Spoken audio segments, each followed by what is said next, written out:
केन्द्रर मोदी सरकार और पश्चिमबंगर ममता सरकार मध्य लागिथिबा विवादर खंडा एबे अल्पन बंदोपाध्याय मुंड उपरे झुली रही। ममता बानर्जी अल्पन को तांकर मुख्य परामर्शदाता भाव नियुक्ति देवार 24 घंटा न पुरुणु कारण दर्शाओ नोटिस जारी करछि केन्द्र। केन्द्र तांकु नोटिस जारी करछि एवं कहिछि 2-3 दिन भितरे कारण कुह एभଳି काईकि दृष्टि भंगी रहिथिला। मोदी ममता लड़ई अल्पन को मुंड उपरे खंडा। केन्द्रर मोदी सरकार और पश्चिमबंगर ममता सरकार मध्य लागी रहितबा विवादर खंडा एबे पश्चिमबंगर पूर्वतन मुख्य शासन सचिव अल्पन बंदोपाध्याय मुंड उपरे झुली रही।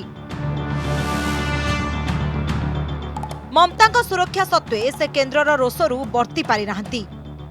अल्पन को मुख्यमंत्री मुख्य परामर्शदाता भाव ममता बानर्जी नियुक्ति देवार मात्र 24 घंटा न पुरुणु कारण दर्शाओ नोटिस जारी करछंती केंद्र सरकार।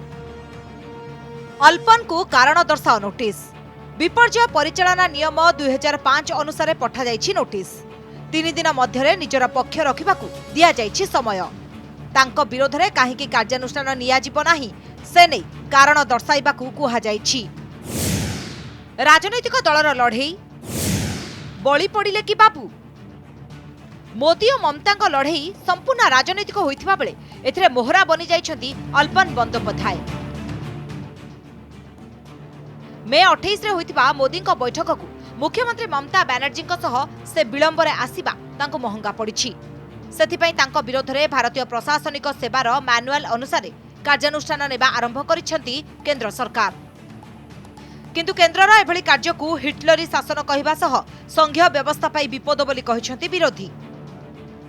When a person already he has retired from his job, then also they are trying to disturb him and they are trying to disturb the state government which is fighting against COVID and Yash disaster. So this is a completely vendetta politics. Alapan Bandyopadhyay সরকারি আমলা ছিলেন, শ্রেষ্ঠ আমলা, সব পদে অত্যন্ত সাফল্যের সঙ্গে কাজ করেছেন এবং কখনো কেউ তাকে পক্ষপাত দুষ্ট বলেন। ওর অবসর গ্রহণের সময় যেটা কেন্দ্রীয় সরকার করলো এটা একেবারেই প্রতিশোধমূলক আচরণ। अल्पन को दिल्ली डाकरा और नोटिस को बीजेपी कहिछि नियम अनुसार कार्य करुछंती सरकार। नियम भांगिथिबारु अल्पन को एहार मूल्य देबाकू पड़िबो। दो सरकारें इस प्रकार की आगे देश में जो अराजकता फैलाना चाहती हैं। विपक्ष की सरकार तो उड़ीसा में भी है, आंध्र में भी है, तेलंगाना में भी है, केरल में भी है, तमिलनाडु में भी है। तो सिर्फ दिल्ली और बंगाल की सरकार को दिक्कत होती है। कोई ये अराजकता की नीति पर चलते हैं। ये भूल गए हैं कि इन्होंने चीफ सेक्रेटरी को घर पे बुलाकर पीटा था, अंशु प्रकाश जी को। तो इस प्रकार की अराजकता वाली सरकार है। इसलिए अब ममता बनर्जी को चीफ सेक्रेटरी जो पेश नहीं हुए समय पर जो बुलाया गया उनको कि वो आकर अपनी रिपोर्ट पेश करें, और रिपोर्ट उन्होंने पेश नहीं करी, इसलिए उनको तलब किया गया है सरकार की ओर से। उस पर इनको पीड़ा हो रही है। समझिए दो सरकारें, दिल्ली की और बंगाल की सरकारें ऐसी है जो अराजकता में विश्वास करती हैं और इसलिए ये बार बार प्रश्न उठाते हैं। 28 में स्थान कलाईकुंडा पश्चिमबंग। बात्या याश प्रभाव में होइथिबा क्षतिर समीक्षा करिबा पाई प्रधानमंत्री नरेंद्र मोदी पश्चिमबंग जाई बैठक करथिले।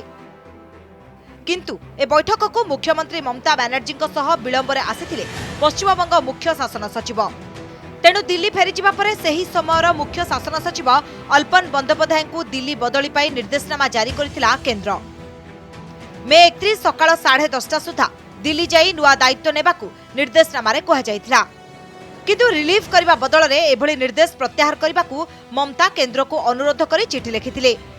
तबे केन्द्र ममता को अनुरोध को प्रत्याख्यान करिथिला। शेषरे सोमवार केन्द्रर निर्देश को ग्रहण न करी चाकरीरू अवसर नै जायथिले Alapan.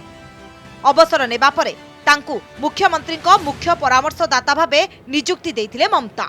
Like him a bright officer, I will not allow him to leave us finally. Chief Secretary is okay.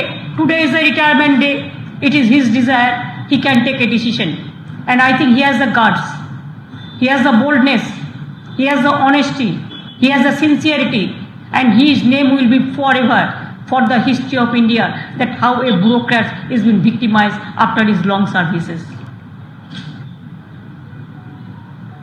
And I allowed him to be chief advisor of chief minister. केन्द्र और राज्यर भिन्न भिन्न राजनैतिक दल क्षमतार उभयों मध्य मतभेद रही पारे किंतु एई विवाद पई कोरोना और बात्या भली विपद समय कौनसी राज्यर दायित्व रे थिबा सर्वोच्च अधिकारी बदली को ग्रहण करि पार नाहंती ममता। ब्यूरो रिपोर्ट कनक न्यूज।